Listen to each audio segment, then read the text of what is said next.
Good morning, everyone. It gives me great pleasure to introduce our speaker, Mr. Efe Waifo. He's a graduate of Harvard University, a three-time triple jump champion, and an international athlete for Great Britain, who represented Team Great Britain at the European Championship this year. When he is in training, he works on investments and funds. Thank you. Can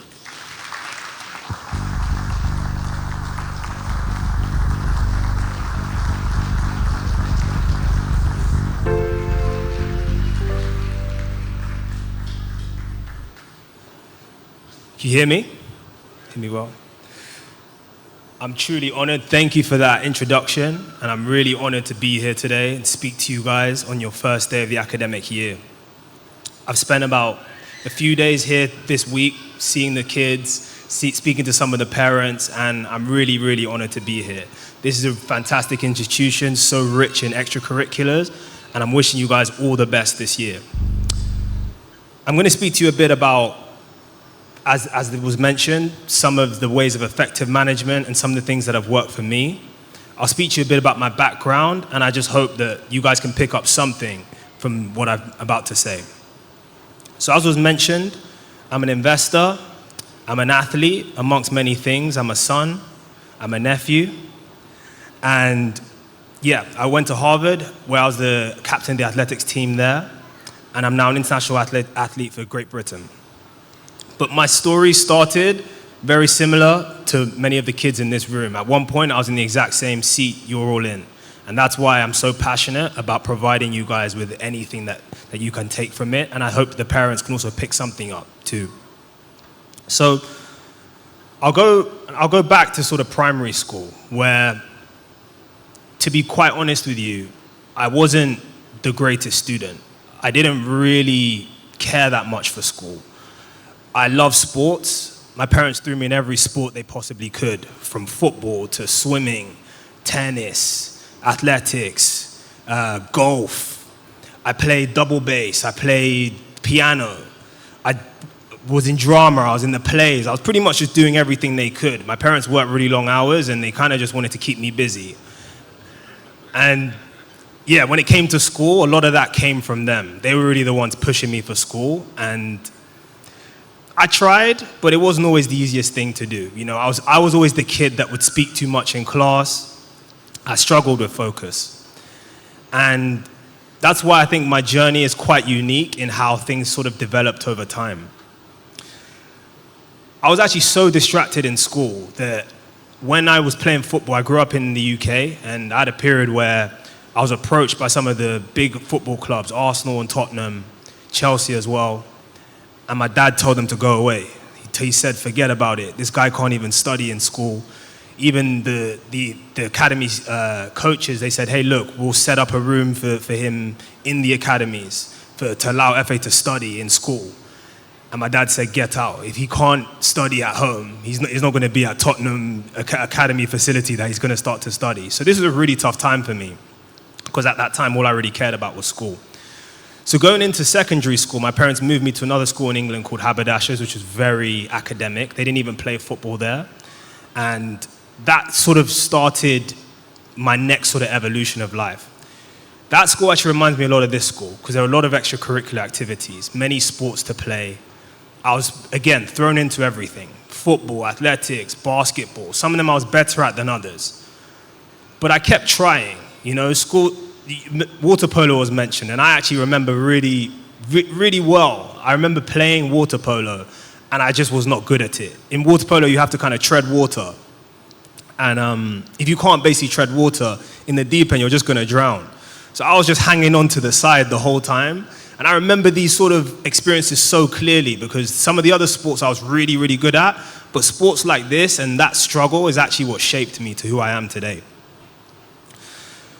So where I think a lot of things shifted for me in my life, and I'll sort of put some numbers for you to understand. So I was, in this new school, I was very much an average student, maybe even a bit below average.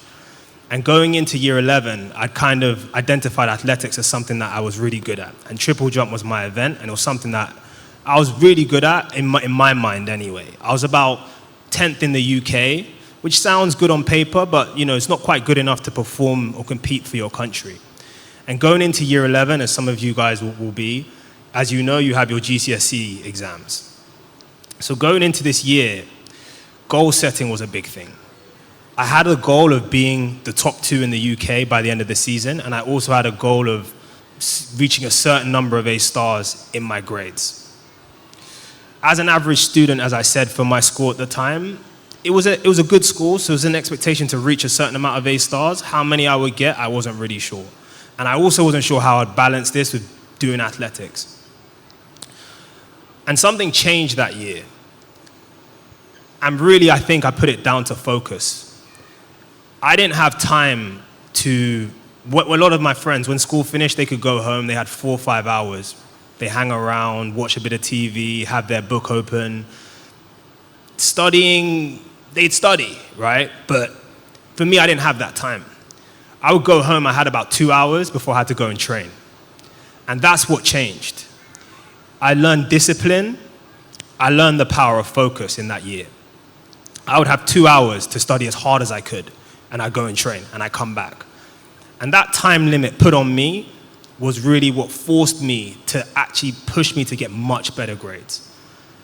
By the end of that year, I'd gone from 10th in the UK to top 10 in the world, all A stars in my grades.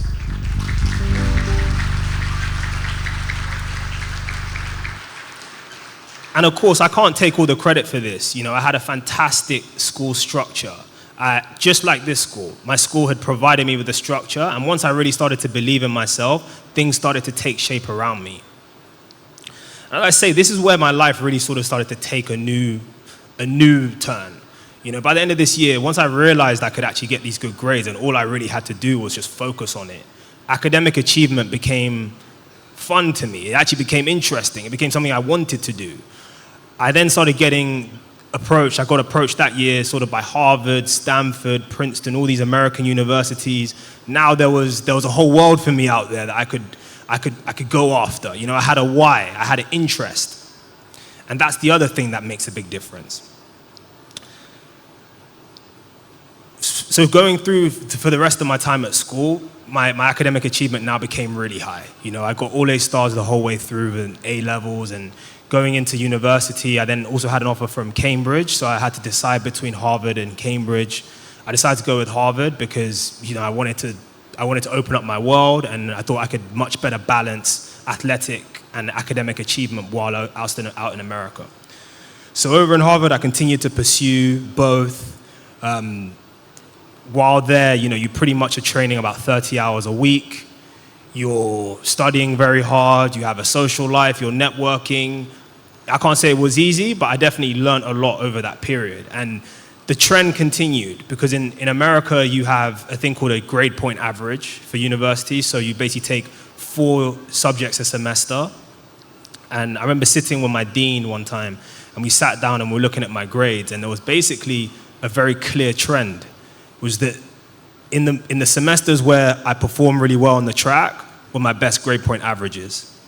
And this is kind of counterintuitive because I've always grown up from the background of my parents telling me, focus on your book, forget about sports. But now this trend has continued throughout my life where the better I perform outside of school, the better I perform in school. And this is kind of really why I'm here to speak to you about this today.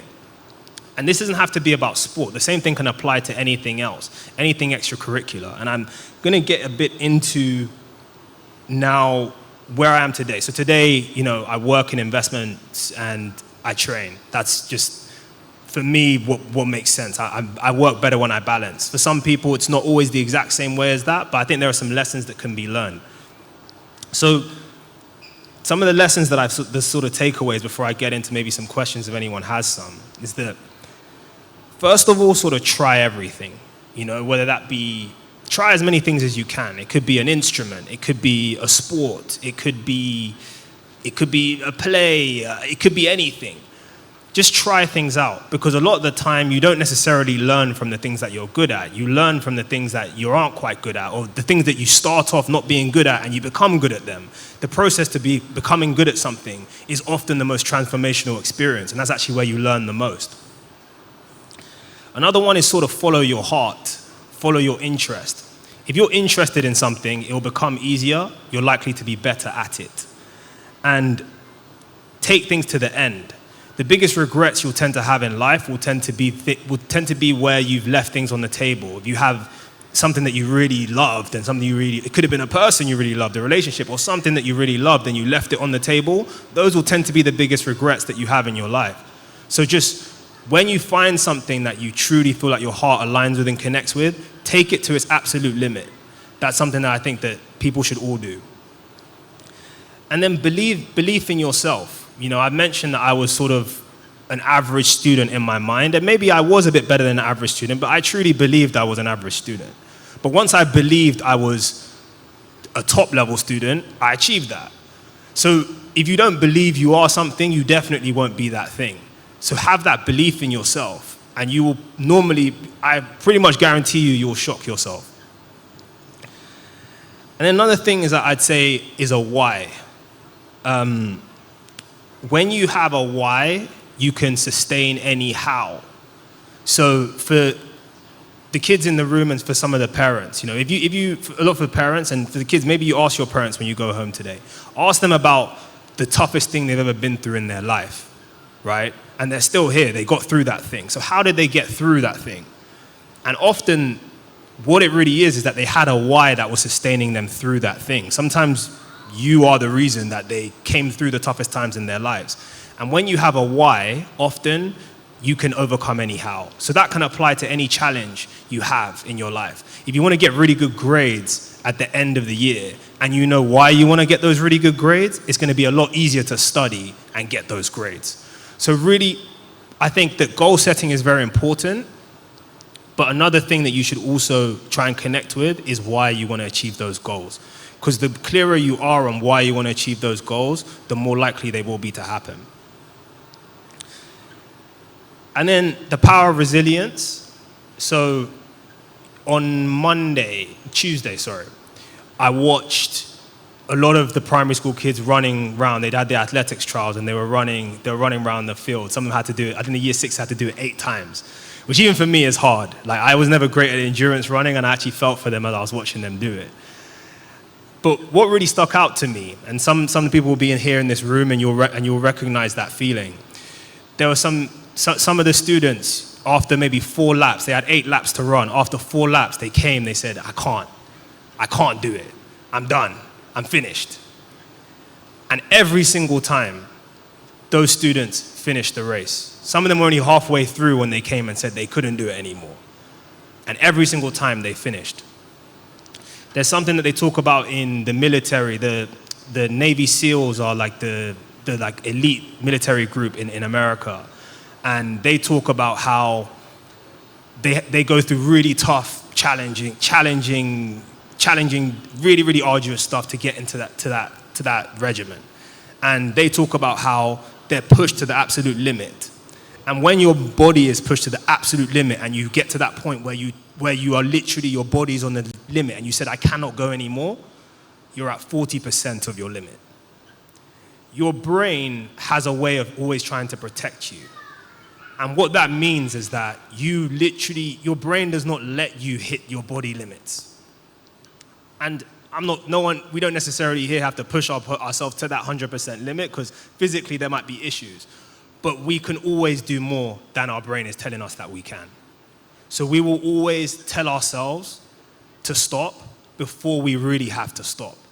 So always know that. And sometimes just knowing that you have that in the back of your mind, there will always be a reserve. No matter how hard you think things are, there's always going to be the ability to go further. And remember that, because that will come in very useful as you go through in your life. And the last 2 things I'm going to talk about, I've already touched on one of them, is the power of focus. In 2025, I'm 30 now, so I was born in 1995. So I've kind of I kind of grew up a little bit without phones, and I've kind of grown up with phones as well. it's a tough time in the world now, where there are a lot of distractions around. From our phones, everything around us is pretty much a distraction. And, I sometimes don't envy, some of the kids now and some of these secondary school guys that are going through exams, because it's not easy. But the power of focus and honing that power of focus is what will allow you to reach your full potential. It's almost impossible. You will never reach your potential unless you're 100% into something. The reason why a lot of people push extracurricular activities like music, like sports and things like that. I was watching the guys this morning playing the trombone and playing these different instruments. There's no way you can play the trombone 50%. You can't play the trombone while looking at your phone. It's just not possible. Your 100% of your brain is in that thing while you're doing that thing. That is what is required for you to study at your maximum potential. That's what's required for you to reach your maximum potential academically. Learn to do things that hone that focus. Learn to do things that require you to be 100% in them. Because the more you can train that muscle, the better you're going to be at being able to do those things.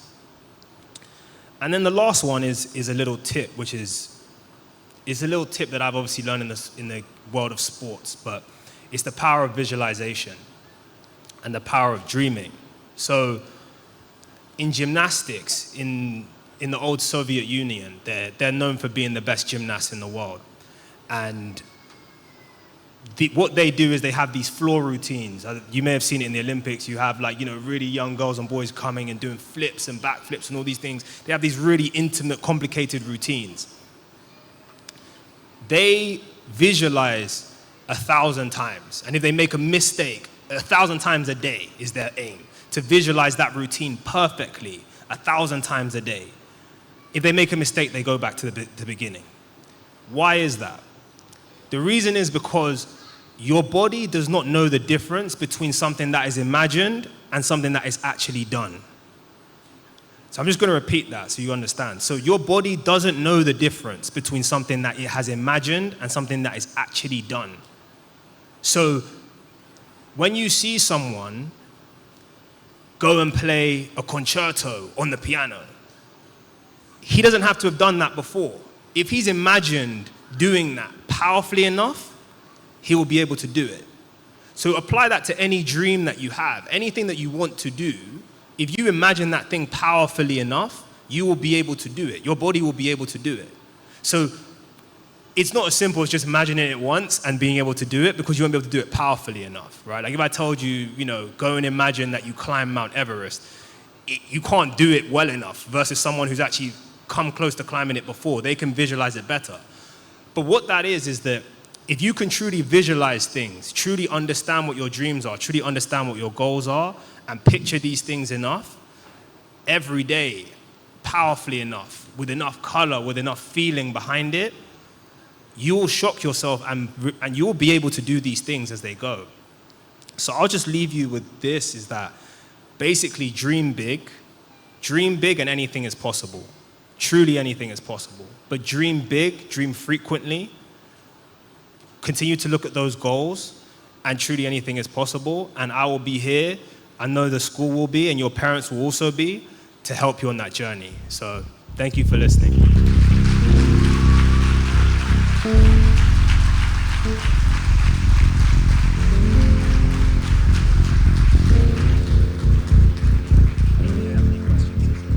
Oh, okay. Does anyone have any questions for Mr. Efe? Any questions at all? All right. In secondary school, any questions at all? Okay, there's a hand up. Please come up on stage. I can't see who that is. Two over there. All right. Okay, Yeah. so you come up.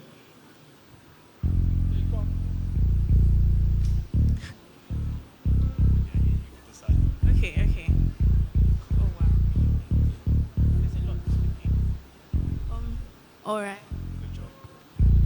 Do you have any advice for somebody that wants to become an athlete or a footballer or something like that? Absolutely. So I'm guessing for you, I'm guessing you want to be one? Fantastic, yeah. So as I ended it sort of with dreaming, dream big, continue to believe that you can do it, and focus on achievable goals, right? So what year are you in? You're in year 7, okay. So if you want to be a footballer specifically, train hard. So that's the first thing, right? If you want to, nobody ever made it to being a great footballer without training and trying at it, right? So first of all, break it down. You've got some great teachers here, Mr. Aderemi, I spent a lot of time with, and there's another teachers in that group. Sit down with them, talk to them, tell them what your goals are. Get people in that can help you, and let's make a plan, right? Maybe you have to train 3 days a week, train in school, maybe find a group outside of school to continue to play as well if you can, and do that. But it's just about being clear on what your goal is and taking action. Yeah.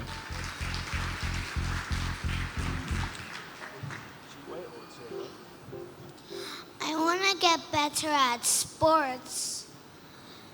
Do I have to, well, I know I have to practice, but do I know, Turn around, let them see you, let them see you. Let them see you. I know I have to practice, but do I have to, can I at least should I be doing like short time studying so I can start like being I can get better at stuff if I should do a short hour of studying or something like that? Yeah, good question. Good question. Very good question. Wait 1 second. So, wait 1 second. I'll answer her question, then you can go. Yeah. So. Use his mic. Yeah. So, don't cut your studying shorter than it should be. You know, make sure you go to class, focus hard, work hard in school. My advice to you, because you're so young, would be to try as many sports as possible. Try and get involved in as many sports as possible. Don't be shy. Even if you don't feel like you're good at a sport, keep trying, see. And the more sports you do, you'll start to filter out the ones that you're really good at over time. But there's no way, so you won't find the sport you're best at with only trying one, you know? So try many different sports, and the cream will rise to the top. Yeah?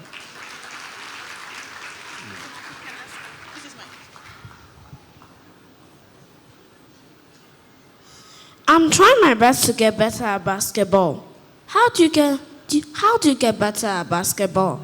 Do you try and bounce the ball 5 times, or maybe 10, or maybe 20?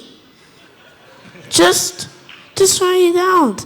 You're gonna be good at sports. Now, we're moving on to something really readingable, you know, practicing for elective competition, and that's World School Games. World School Games, it's where you do athletics, swimming, or maybe football. That may have to be the part of, that may be the 3. So the question is, why do you get better? So we're moving on to athletics. Then athletics, you can try running for 7 laps, 8, 10, 15, or maybe 6.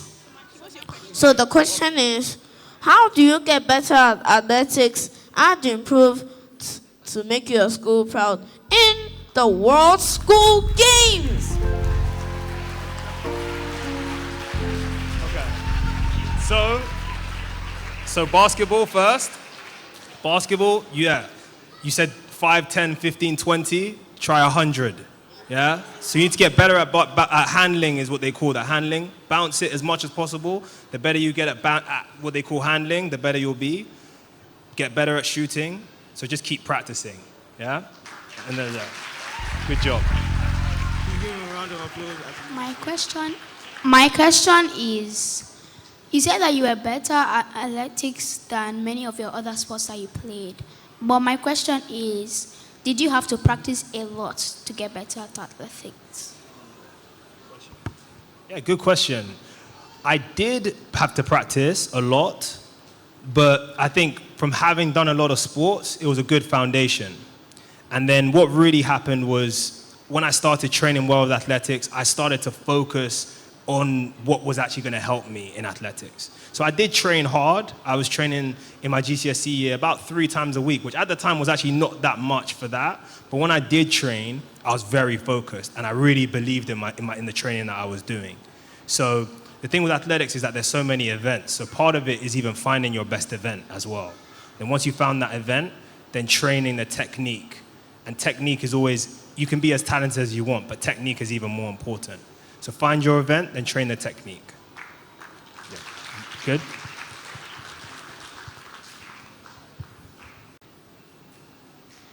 My question is when you're a child, that when your parents say you should forget about all athletics, sport, were you forgetting about it? Very good question. Very, very good question. Absolutely not. I did not forget. You know, I was very upset. I was very sad.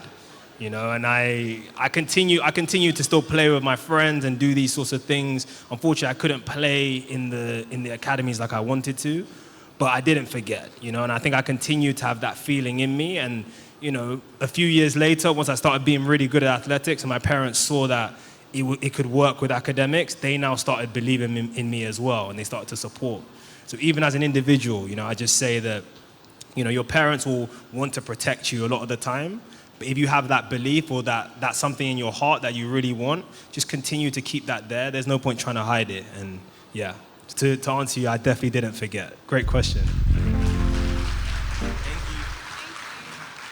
My question is that when you started the athletics, did you have to train like every single day, or your parents stopped you? And how did you start it? Good question again. So yeah, no, I didn't. So even in year 11, because of the exams, I couldn't train every day. You know, I could only train about 3 times a week, but I had to be really focused when I trained.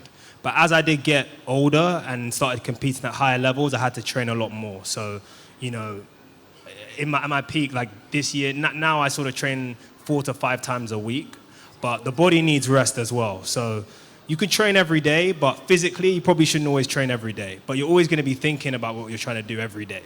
So there's some sort of training going on, and sometimes the mental training is more important than the physical training. So yeah, you can always improve yourself every single day, but always know your body needs rest as well. Thank you, Mr. Efe. Such insightful words. We have a question from a parent. Thank you. So my question is for the parents.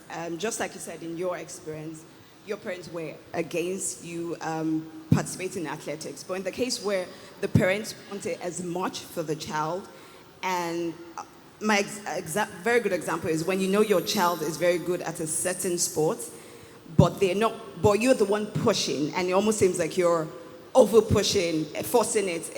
Do you back off, or what do you advise in such situations?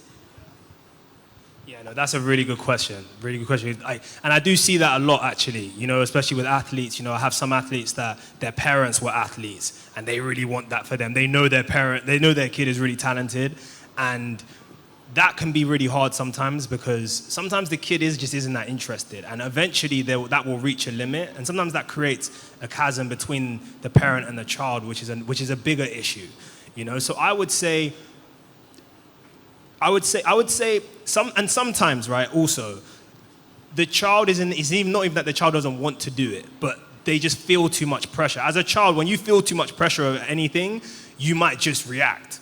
So they might really actually still like the sport, but just be reacting. So I'd say that in the case that the child is truly not interested in that sport, sometimes there are some people that are really talented at things and they don't like it, right? You can't force someone to do something they don't like, because that's gonna crush their soul over time. But if it's just a case where they're feeling too much pressure from their parents and that's just forcing them to sort of react and try and back away, then that you can still encourage that person. So I'd say the key would be sitting down with the child and actually really trying to understand where it is. Understand, what do they like? You know, sometimes you ask the child, what do you like? They'll say, oh, nothing. Okay, well, if it's nothing, then keep training then.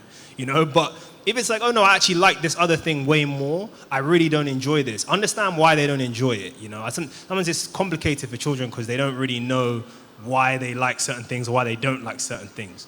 So I would always sort of err on the side of encouraging them to continue, as long as it's not like overkill, like you're not making them train every single day for something. If it's not at that point, it's just like going to train for something 2-3 times a week. Normally they can continue to do that. But in that time, I'd say try and understand what their motivation is or what's pulling them away from wanting to do it. Because sometimes it could be as small as like they lost at school and they don't like losing. So they just feel like, I don't want to do this thing. But really, like if they just persevere through that, they'll end up being really successful. So hope that answers the question. Thank you. Thank you, Mr. Efe. Please give him a round of applause as he goes back to his seat. Please keep clapping, encourage him. Thank you so much.